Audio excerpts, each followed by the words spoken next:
Hello everyone, mabuhay! So for today's vlog is buko with friends.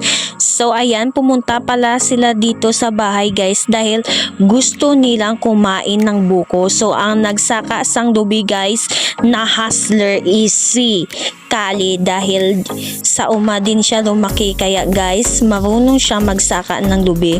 So matagal talaga tayong hindi nagkita guys kasi super busy at matagal na din tong video na to. Ilang days na pala guys pero kailangan natin i-post para makita ninyo kung ano yung pinaggagawa ko.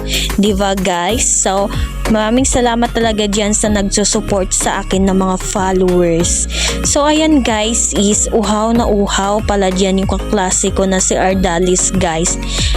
Hindi ko na alam kung ano masasabi ko. Yun lang talaga ang masasabi ko. Ha ha ha ha ha.